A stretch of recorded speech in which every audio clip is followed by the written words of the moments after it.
everyone, and welcome to the next episode of our podcast, which I think we decided to call World Explorers, right? I haven't forgotten our name. Yes. Yeah, World Explorers, because we are great at creating worlds, but not names, and this is the one we settled on.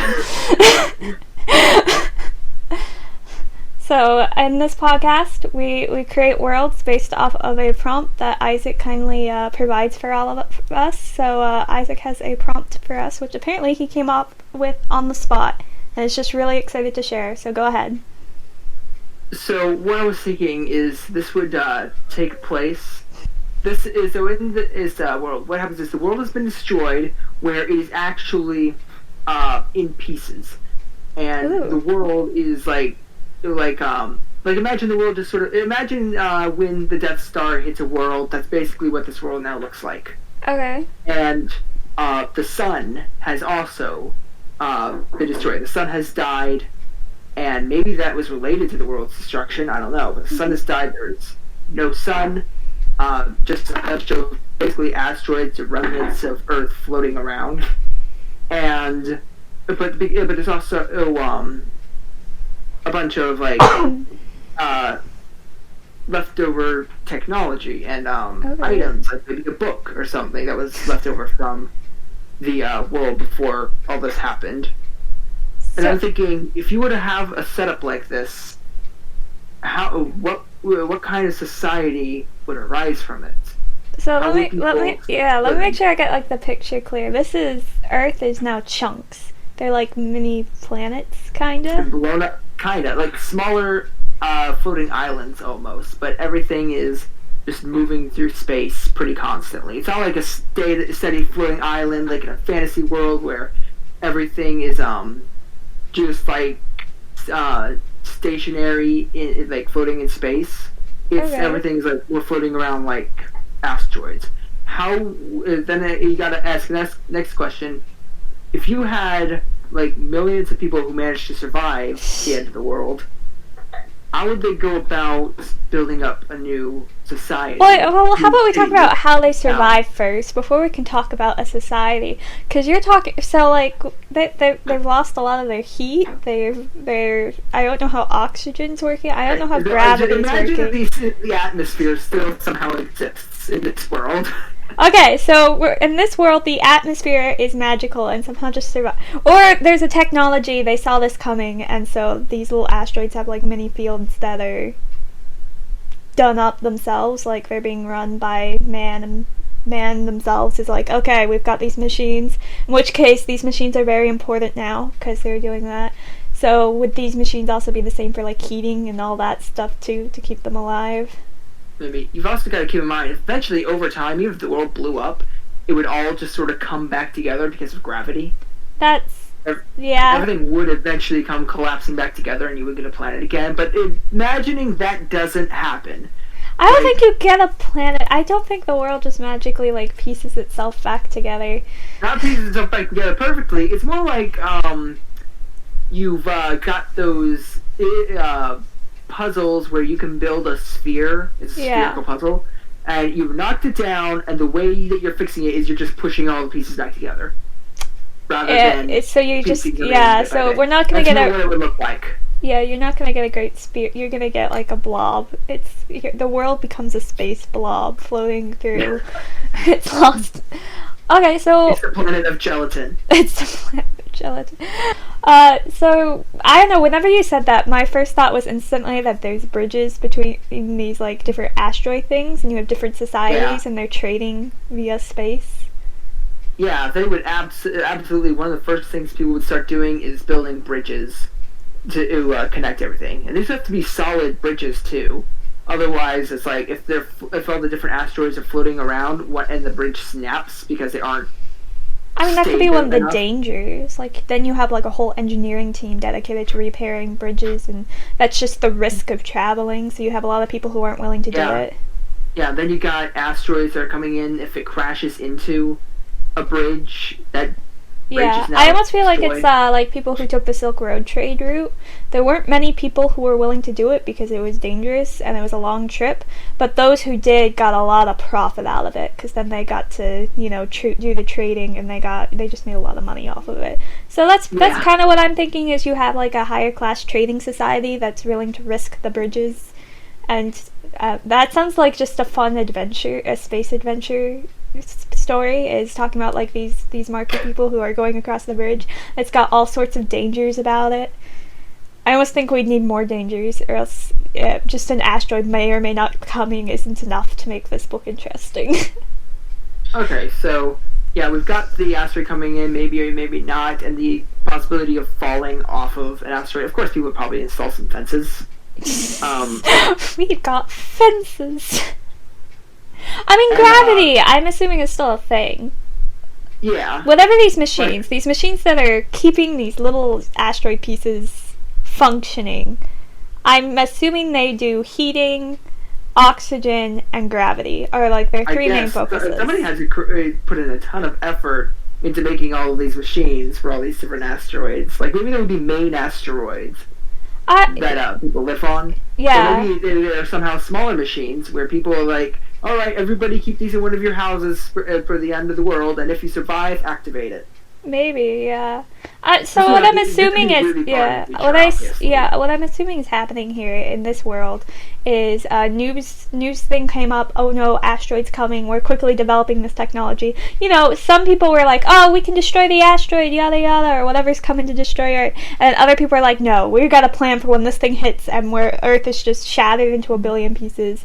And like people, if anything's going to unify the planet to work together to come up with a solution or something, it's the destruction of the planet. Yeah. So a lot of scientists. Yeah, so we just have a lot of scientists focusing on building this machine all at once, like people from all over the world. And then I guess they got. Oh, that could be really interesting. Like it got distributed to like major cities, maybe. So now you have like, I don't know, say like New York City or Hong Kong, and they're like their own chunks, and they're the chunks that survived because they had this machine. And then like poor societies got wiped out completely because they didn't have one. Maybe. I mean, the way I was thinking about it was, oftentimes when trying to world build something like this, where it takes place in the future and there's this many changes, sometimes explaining how the world got like this is more trouble worth, and sometimes it is better just say the world is like this now. True. And then pull the story out of it. This also leaves like some mystery for the reader where they can be like, oh my god, this is so interesting, how could the world get like this? Yeah, then when you start giving the reason and trying to like explain how the world got like this, you got people who say, yeah, that seems a little unrealistic. Yeah, so like I have the book Heroes and Villains by Angela Carter. In that story, they don't ever explain why they're where they're at. A lot of people assume it's war, but they never actually say. They're just, this is the society now, and you think there's nuclear radiation involved or something because of the out people, but you never know, and that's not important. Like, it does not affect the story at all, not knowing. Yeah, like, that's what I was saying. Like, in a world like this, it doesn't affect the story not knowing, unless the story was deliberately somehow tied into this. Like, maybe there was some evil person who caused the world to get like this, and now there's a whole society of people out for revenge. Like, if it's something like that, then yes, it matters. But if you're doing a story where it's more like, we're gonna go and search for the lost city of Manhattan, and find let's see what treasures we can find there, then that doesn't really matter how the world got like this. All that matters is how do we get to Manhattan?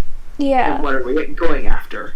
I don't know, maybe I like the idea that we have like all these mini asteroids and there's just things scattered on them, and you have like a group of people going out and like, probably with spacesuits and stuff like that, going out and like scavenging through them, and I don't know, they meet up with deformed humans or something along that lines in these things that they have to fight, space aliens. I don't know, options.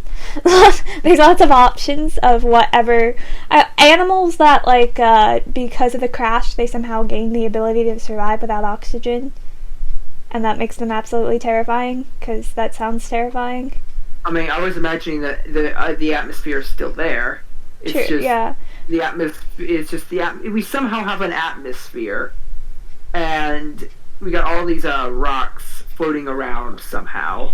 Oh, it would be interesting if it was just like one big machine and then it had a huge reach, like a really, really big reach, and it just encompassed like all the different asteroid things, and it also kind of keeps them contained so Earth doesn't go bouncing further away.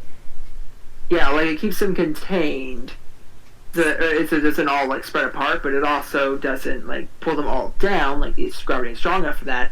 Then you got to wonder about how humans are able to walk around on these asteroids, because that's a big deal. How the humans are walking around rather than floating around, because otherwise it's like, why would you build things like bridges and be concerned about falling off? It just removes a lot of the dangers. Yeah, and if you do that. So you gotta just accept that this is a world where rocks float around. Yeah. Is the thing. So maybe whoever's world building this can come up with a solution. Whoever writes this story. Someone who's smarter than us. Yeah, somebody who understands science just a little bit better. I feel like for this story to work, this isn't a magic story. This doesn't feel like a magic story to me. Yeah, because this is like in the future. The world's been destroyed, and now there's a bunch of remnants of it floating around. And there's this. Maybe the story is this group of people that's looking for the lost city of Manhattan. Another story could be about how this trades going about. Trades. We could write the prequel trilogy for Star Wars. Oh my goodness! It talks about trade wars and banking clans. We could have a story about how maybe this one person got separated from the rest of society and is now lost in this the land of asteroids. World, and is the land of asteroids, and is trying to find his way back. And maybe people are searching for him. Maybe people don't search for him because it's too dangerous. Yeah. And he's trying to like find his way back and figure out how to live in this little asteroid. Maybe he's using the resources that are floating around him to figure out how to get back. Perhaps to build a slingshot. I don't know. Yeah, I definitely think we need to. One thing we have to get solid is how gravity works in this world, because that's important. Humans are the only things that are affected by gravity. How does that work? I don't know. Wait. Maybe these asteroids are floating around. Once you come into contact with one of these asteroids or some sort of object, gravity reactivates between you and whatever object it is. Okay, but it also can't be terribly hard to pull yourself off of it. Yeah, I mean, it would be like about the gravity that we have. Yeah. If you start walking off and then you touch it across a bridge or something, and you touch another asteroid, you are now attracted to that asteroid. Which means you can kind of go. You could have the fun experience of like going upside down with your friend on top of you, and you just look up. And one of those weird things. All of us have always wanted to do that. It's a really disorienting gravity. Would make it so that, of course, you would make it so that you could walk on the ceiling. Yeah. You just wouldn't feel like you're upside down. No, of course not. People would totally make it so it's like, this is a society exists, you would totally have one asteroid placed on the bottom, another one above, and then you could just jump. Like steel pillars or something. Yeah, and you could like jump or slide down or whatever. Up, at the top, it's like, you're there. It's like, who needs a staircase? Yeah, I feel like that's something like the first people who are part of this society would struggle to get used to, but I feel like their kids is just fully embracing this, because I realize for me that would be very hard for my brain to like wrap around, but I feel like if that was the only world you knew, you wouldn't have an issue with it. Like, this is just life. I can tell you this, I would adapt to it pretty quickly, and I would love it. And I would think of all sorts of different ways I could have fun with this. It's like, you got the times where it's like, you tell little kids, hey, you gotta clean up your room, put your toys away. Okay. And then rather than shove them in the closet or under the bed, they throw them on the ceiling. As long as they touch it. Here. And then they look up and they're like, I see now. Well, I feel like parents would learn to look up pretty quick in this world. For one thing, you probably would have... I mean, think about the space efficiency. Let's just talk about space efficiency for this place. Like, you can have a bed on one thing, and then above you a desk. And so, you sit in the desk, and you're like, wow, I'm really tired. And you kind of just jump off the chair onto the bed and just go to sleep. Oh, man, that would be great. You could have such smaller, taller space. It's just... Or, you could have things on the side of the walls, because I'm assuming you could just walk onto the side of the walls, too. Oh yeah, if you were to place an asteroid alongside the wall, but you made sure that the asteroids themselves were not coming into contact then yeah, you could make it so that you can walk up the walls and then onto the ceiling. Oh, it's interesting you say if they don't come into contact. Well, if the asteroids were to come into contact with each other, suddenly there's a gravitational pull between them, and then The bigger one is the main one?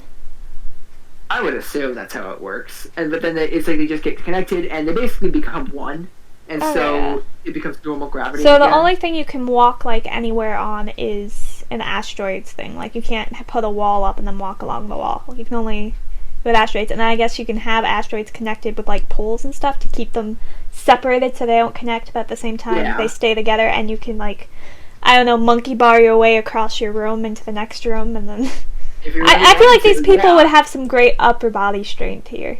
Oh yeah. I feel like physical strength. It's went from being an unforgiving, cruel, dark world to a really fun world. It's just everything's just a giant jungle gym. Pretty much. Like, this seems I would not have a problem living in this world. I mean, I feel like getting to that world would be quite traumatic. I'm not sure. I don't really want. I would rather be born into this world. I don't think I want to experience whatever had to happen for this world to happen. Yeah. And then again, you'd probably get used to the whole weird gravity thing pretty quickly. And no, it's not that. It's just the trauma of watching your world shatter to bits while you're still on it. Yeah. Yeah. Well, imagine you're just born into this world. Well, then again, if you were born into that world and you never seen this world, then you would hear tales from your parents and your grandparents about how the world used to be, and be like, "We mean everything was one giant asteroid?" Yeah, but I mean, it's kind of like how we talk about Pandora. What is it? Is it what's the giant one land? Like, Earth used to just be one giant land until it was broken up into Pangea. That's it. I knew it was a P. Yeah, so that's. I thought you were gonna say Pandora's box. I said Pandora, and I'm like, nope, that's a myth. That I'm talking about an actual solid land mass that the Earth used to be, and we hear rumors about that, but we can't imagine that. Like, the idea that I can walk from where I am right now to go see Italy. And if you were to go too far, you'd just find water, and that's all there was. There was literally nothing beyond that. You know what? No wonder why people thought the Earth was flat. I would think that too in a one continent world. But this isn't a flat Earth. This is a puzzle piece Earth. Pretty much. Okay, so now we've kind of got an idea of how everything works. So that's down. We understand gravity. We understand that Earth is being held together by some device made by a panicked world who had to come up with something real fast. So it's being held together by this field thing that gives us oxygen. Heating, I'm assuming, would just be the field thing again. So does that mean we don't really get seasons? Nope, I don't imagine there would be seasons because there's no axis on the Earth or anything. And yeah, so it'd just always be growing weather. If the people inventing this machine decided to throw in winter just to keep everything the same as it was before, I'm pretty sure the people restarting the world would be very annoyed because every time winter comes, it's like, well, it's going to be difficult growing crops. Yeah, I feel like it just stays consistent and stuff. But I feel like, okay, so we do have... Okay, so I'm assuming we still have plenty of soil on these meteors. Like, they're like Earth chunks.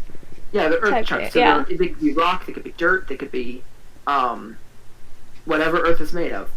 Metal, even. And if you find a random chunk of metal for some reason. Like, I guess a car. A car could be a parking garage. This is where all these brilliant inventors for this new world are finding their parts. They just raid a parking garage. I think they're just raiding out. I mean, things are just floating about. I guess that's part of the danger. They're floating about, and then one kid's like, "Hey, look what I discovered!" And then they pull up a Nintendo. I mean, I don't think it'd be working at this point. Probably not, but you never know. No, you don't. I mean, charging is a thing. Game Boys still work. Yeah, but you still have to charge them. Actually, I'm not sure how like electricity is working in this world. I don't think they have much in that. I feel like they've taken several steps back in technology. Yeah, definitely. Like all of the technology comes from remnants that are just like floating around. Someone finds a generator and like everyone's all excited. Yeah, you find a a car that's floating around. It's like, battery, get it! Everyone just jumps off into space and like trying to swim towards it. Which does not work. Don't try it. You can't swim through space. Fun fact. We can cook with that. Yeah, I feel like jetpacks might become a common thing at some point. Like screw bridges, people are just flying about. Who can? Yeah, yeah, and I could see people like having grappling hooks like just always on hand. That would be a normal thing because if you see something you want, just and it's floating away. It's like Raft. You just shoot at it and it comes down. And pull it down. Yeah, it sounds like, honestly, this world does not sound that bad. Yeah, and you would have to, again, you have to prepare for asteroids, so I imagine people would put up, like, a metal cage or something, a dome around their homes. Well, I mean, you'd have to, yeah, you just have, we really, I think we do need to establish what is affected by gravity, because we talk about having, like, or what has things that will affect our gravity, I should say. I guess it has to be related to size-wise, like the bigger the thing, the more you have certain things of certain size will affect your gravity and other things won't. Maybe, because again, I was thinking it was like if you come into contact with something, the gravity reactivates. Yeah, it's good. Come into contact with, if you walk away, maybe the gravity still stays there, but because you're a person and you don't have much mass, and these things, maybe it's like you can still walk away, but it will. I feel like there's just this real, because it's just the idea of having like meteors connect to each other by like these like poles or something. I feel, but once the poles touch, those two are connected, and then the meteor just crashes down. There's not much way to connect. If you've got the poles connecting them, they're both keeping the asteroids together, but they're also keeping them separate so they don't come into contact. These gotta be some strong poles. I mean, I imagine people would go find a lamppost nearby and. I don't think a lamppost can help. Get a whole bunch of lampposts. Yeah. I don't know, it just, I'm trying to like wrap my head around the gravity of this world, and it's a struggle. Like, is that Main Street? Let's go raid it for lampposts. We need the lampposts. Anything steel, like steel tunnel tubes things, cities. You just come into cities, and you know how they always, like in dystopian worlds, they always joke about how or post-apocalyptic, they've always like taken all the bricks and stones and stuff, but they always tend to leave the steel fixtures. In this world, it's the opposite. The steel stuff goes first because they need them to connect poles to places. It's like you need the sturdiest materials you can get. Yeah, because if you screw this up, you get squished. It's like in this post-apocalyptic world, raiding the grocery store is the first thing you want to do. In this post-apocalyptic world, raiding the streets for lampposts is your main priority. Yeah, you gotta make sure that asteroid coming towards you has a sturdy thing in between them, so you guys don't get crushed. 'Cause, yeah, I guess that's a constant thing people have to worry about is different things coming crashing down on them, like a car. You just see a car and you're like, that car's coming awfully close to, just crushed. Yeah. Done. Imagine going to somebody's like, what do you think the most valuable thing in this world is? Food? No. Gold? No. Power? No, not even that. Lampposts? Bingo! Yeah, I guess lampposts would be the easiest thing to like take apart and to use the metal pieces for. More so than a steel tower. That would take some effort. But, I guess when you're desperate. I mean, maybe not. Those towers, I'm sure, after Earth's gone through them, I mean, a small earthquake can destroy a building. I'd imagine the Earth being ripped to shreds would have some negative effects on skyscrapers and stuff, the ones that use steel for building. If you live out in the country, you're gonna survive. Don't you worry. Hopefully. I mean, I don't know. I feel like it's very randomized in this case. Yeah, I mean, I think that people would probably evacuate the cities because the cities would be... there's so many tall buildings that are collapsing. Yeah. Whereas if you're just on the ground it's like an open area, you can at least just like grab onto the dirt and the grass around you and just hold tight. Well, there is the whole idea when the Earth breaks apart, that the center of the Earth is very hot, And we also have, what's, out of curiosity, what's happening to all our water? Oh. We have a lot of water on Earth. Maybe we should talk about this. Yep, 71% water. Yeah. So, But with our like little spear thing, the water would be trapped inside. Did we actually instead of this being like a world where you travel through space, is this just like a bubble with water? And like the asteroids are air pockets? huh. I was thinking like we would have one big asteroid, like, atmosphere. Yeah. Maybe the atmosphere is maybe it's actually somehow the reverse of what we've currently got, where the atmosphere is not around the water, but the water is around the atmosphere. Oh, but we need water. Okay, so people take the skyscraper remnants, alright? Okay. And they just build their way outside of the atmosphere. It's like, and then they just reach up, it's like, scoop up a bucket. It's like, and then they have this ladder or something where they just like pass the buckets of water up and down. I don't. I think I like the bubble idea better, but okay. See, Like, as amusing as the ladder is. Yeah, I don't think that would work too well. I don't think it would, especially considering you need water like that instantaneously. Let's get water. Yeah, they don't have time to get I imagine that if everything's breaking up, a lot of the water would probably form around islands, and you would get islands that maybe have giant lakes in them. Maybe. So imagine once the loose water hits one of the islands, it like just gravitates towards it. And then you just have a very brainy day. No, I guess it's more like being like a tsunami hitting you. Which I guess is another thing that happens instantly when, like, another side effect that, like, the second generation doesn't have to worry about. But the first generation has to worry about tsunamis afterwards. You're just wandering about and you're like, do you see that little drop there? That's not a little drop. That's like an entire gigantic lake. It's coming straight to us, and when it hits, we're all dead. Alright, everyone, grab your swim trunks. No, do you know how a tsunami works? The reason why it kills people is not because they drown. It's because the impact is so great, it sucks all your air out, and then you drown. Like, you drown quickly. Alright, everyone, grab your scuba kit. Yeah, plus there's also the force, like, it pushes you. It's not a pleasant... I think it's, like, one of the worst ways to die. Worse than being left out in outer space.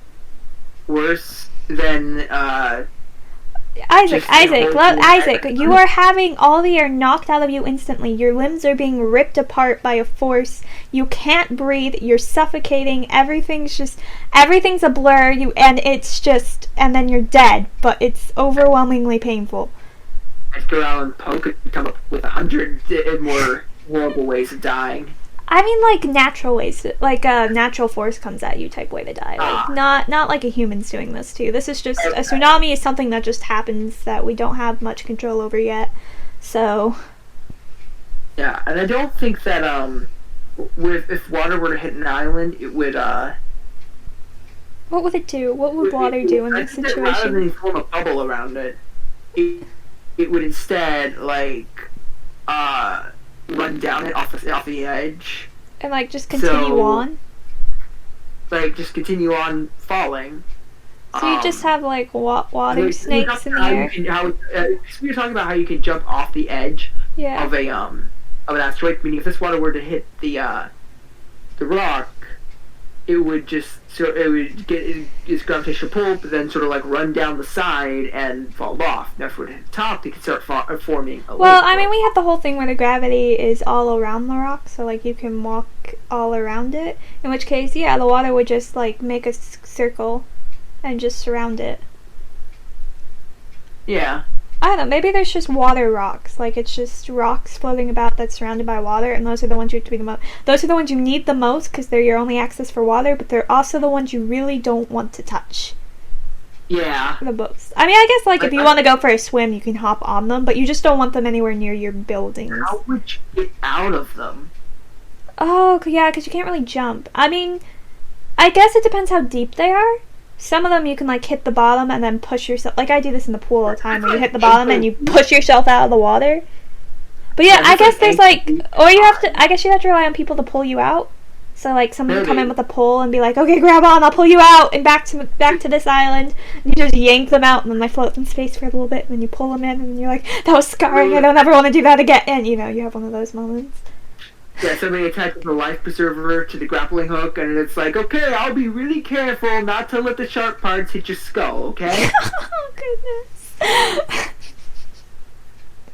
Water islands, the water asteroids are scary, is what I'm getting in this world. They're not a fun place. Okay, alright, let's move on to like wildlife. Alright, so wildlife, I imagine most of the animals have died, like they aren't as resilient as humans are. Yeah, but I feel like there's gotta be wildlife, right? Like what type of world would this be without animals? Other than a sad one. It'd be a sad one. So what? You got your dog not to jump off the edge of the island. I feel like the animals that would survive the most are actually birds. Because yeah, they wouldn't they? For one, birds can just fly just the way they are. They can go around anywhere in the atmosphere bubble pretty easily. Birds are smart. They'll know not to go out of the atmosphere bubble. Because they know not to go out of it. Like, they get how it works. So they're smart enough not to, like, jump out of the bubble. Like some other animals probably aren't. Messenger hawks come back into fashion. Oh my goodness, that's how you communicate with people! Yes! Yes! Because, like, you could maybe pull out some technology from the past, and maybe some people would be using older technology, but at the same time, like, messenger hawks would be really efficient. Or we can, like, embrace Harry Potter and just have owls that fly around with messages. I haven't seen Harry Potter. We won't dwell on that then, but they have owl community. Like, somehow we breed back into life the carrier pigeon. May it rest in peace. The entire species. But, stuff like that. We'll have communicating through birds would be fun and cool. That's a cool part of the world. Also, that just visually appeals to me. Birds. It visually appeals to me, this world. I'm thinking about this world visually, and it's a very pretty one. Because you have, like, this giant sphere, and inside you have these mini Earths, almost. With, like, buildings built on them, and farmlands and stuff, and bridges attaching. I kind of don't want it to look too futuristic, because then it ruins my picture, but whatever. Yeah, it definitely would not be futuristic at all. It'd be like... All the technology they have is made up of what was left over. Yeah, and then you have, like, the closest thing to futuristic you have is some of the junk that's floating about, which honestly probably wouldn't be terribly much, because I don't think much would survive this invasion. Like, I don't think this is as big as a terribly big bubble. I think it's big enough where you can't see one end, but at the same time, I feel like you could travel from one end to the other in, like, how long would we say you could get to one end of the bubble to the other? Yeah, I imagine it would take, you'd be looking at weeks at least of a trip. Yeah, I feel like this bubble's smaller than Earth. Despite all the mass of Earth still existing. Well, a lot of it just gets disintegrated. Ah. You forget about that. And then I'd imagine there are some bits of Earth that don't make it into the bubble. I still imagine you're looking at a several-week trip to go from one end to the other. I would say maybe, like, if you were walking, maybe, like, a month, 2 months. 2 months max. But you're not walking, you're island hopping. Yeah, so it would take longer, but, like, let's say if you were to walk in a straight line at a normal pace a human can, with the breaks that a normal human would need, I'd say it would take, like, a month and a half to get to one end to the other. Yeah. So if you're island hopping, it would take a lot longer, because... Plus, I guess, I don't know, maybe new plants would be growing and things, and it depends how much into this we are. I'm sure in the future new things would be growing and adapting to to this new climate, and therefore there would be new dangers in that. Yeah, I don't know, it's hard to say because, this sort of thing has never happened in real life. May it never happen. And it never will happen because this is so many weird things have to happen in terms of physics. Yeah, we gave up on that a long time ago, in case you didn't know this. There was one point where we decided that's not our expertise. But you gotta sometimes just put the laws of gravity aside so that you can have a really cool world. Look, I want a world with floating water islands which you can get stuck on, and where birds are just awesome because they're everywhere carrying messages, and and we have all our little houses made out of scraps from a futuristic like world, but it all looks very I don't know, Middle Ages almost, with everyone having their farm fields and stuff, and island hop, and it's a weird keep in world. mind, this is world building, not taking our world and making a few minor changes. Okay, you know what? We have 20 minutes left, and I want to talk about what happens when this little atmosphere starts seeing other planets. Eventually, this is like multiple generations away, because it takes a while. But, like, eventually it'll collide with another planet? Or, like, it'll come close to other planets, or even, like, another, say, centuries later, and, you know, we've somehow created a very peaceful society, maybe, but we're coming across other planets now. I imagine once all these asteroids come into contact with this larger mass, they're just going to gravitate towards it, and everything comes crashing down. Yeah, so at one point our happy little world dies. Yeah, it eventually just, like, crashes into another planet and everything collapses. Or it enters a black hole and everything collapses. Or it runs into a star and everything burns up and collapses. So enjoy your happy little world while you can, kids, because eventually the black hole will find it. That'll be the end. Okay, so these people are on borrowed time, and I guess they kind of know it. So what are these people doing to protect their future generation? Because all of us have that desire to, like, protect the next generation. So, they arm everyone with parachutes. Is that, like, the purpose of this thing, though? Is to find a new planet? I mean, I was thinking that the purpose of this was to, just turn this, what was once a planet into your new home. Like, learn to, live in this new environment. That's what I was thinking it would be. Yeah. It would be a bunch of people learning to live in this totally unfamiliar area. Yeah, but eventually this unfamiliar area, once it becomes familiar, is going to be introduced to a new unfamiliar area. Yeah, it'd be like the tales of old when there were wide open spaces and everything was one massive island. And there were oceans, and yeah, it's just... like lakes for as far as the eye can see. And they're like, wait, what? They weren't just the giant little island things just covered in water? It was flat? Imagine living in a world, this is a world where they don't understand what flat is. Like, I don't think understand what flat is on one of their islands. Yeah, but I don't think they can understand, like, I don't think flat will feel the same to them as it does to us. Yeah. Like, they would have a lot of trouble grasping just the idea of, things, of land just stretching on for miles and miles. Like, kind of like how, it's kind of like when you hear a story where we have to save the world or it will be destroyed, but you don't quite have a full grasp of what that's like. Yeah. 'Cause our brains are very tiny and can't comprehend the end of the world. See, I mean, I find it funny we're talking about this, but honestly, our brains don't understand what flat is either, because our world is circular. It's just we think it's flat, but it's never actually. Alright, we have 15 minutes left. What topic do we want to move on to for this world? What else do we need to explore? What other animals besides birds would yeah. exist? I think people go out and they would find an island where a bunch of animals are living on it, where they manage to survive and probably repopulate it a bit, and they'd be like, oh, there's our new farm, bunch of cows, a bunch of rabbits, a bunch of whatever's there living there. There's our new farm. Let's attach it to these other islands and start eating. Yeah, I think people would have to be very careful with their animals, like herding wise, that they just don't herd them off. Also, like, I feel like some animals would struggle more than others. Like, cows don't really jump. Yeah. So, they'll be fine. But horses like to jump. And rabbits like to jump. And if they jump, they're, like, detached. So I don't know if like some animals are gonna have to wear like harnesses or something to keep them on the ground more, like prevent them from jumping. In which case, do we have animals that lose the ability to jump, or that the idea of jumping just does not exist to them?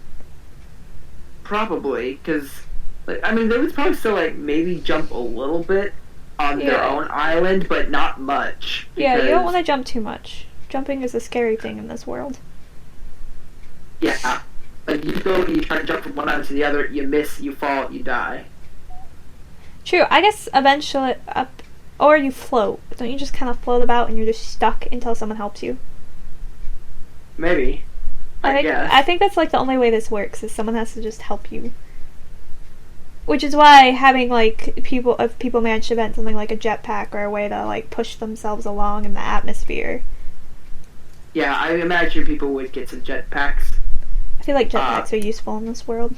I mean, I see a lot of people. It's like if you can't manage to get your hands on a jetpack or fuel for the jetpack or whatever, you grab your grappling hook, you anchor it down to one island, and then you anchor it on the island you're standing on, and you crawl across. Yeah. Which does not sound exciting to me, but you know.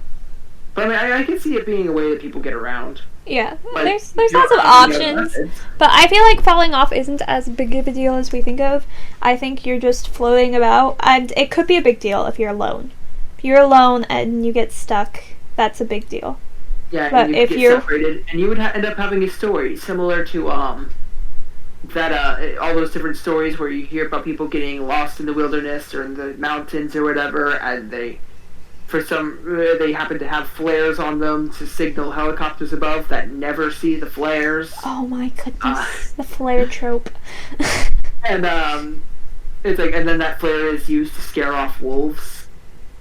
It would be a story similar to that, where they're trying to figure out how to get back a home, or maybe there's other people looking for them, or again, like I was saying, maybe people don't look for them because it's too dangerous of a world to go and leave the society. Yeah, what makes it dangerous? This world doesn't feel dangerous enough to me. Asteroids floating around, possibly bonking you in the head, maybe getting lost yourself. If you run out of fuel while you're out there, now you have to be saved. Yeah. I don't imagine people would be straying too far from society because of that. True. But maybe this one guy does, and now he's stuck. If you're a group of people do, and this guy is the only survivor. Yeah. There's interesting concepts with it. I feel like this world is... Yeah, I feel like this world's really unique and, like, cool and stuff, but the stories that happen in it aren't as unique and cool as one might think them to be. Like, it's all in, like, how cool this world is, but the stories are just the generic stories. Like, this is a cool world to build in, but you will have just stereotypical stories in it, like Earth stories still. It's an interesting world, but I think the conclusion is it's a fun world if you have, like, a great human-like story, but you want to put it in a more exciting background, then this is the world for you.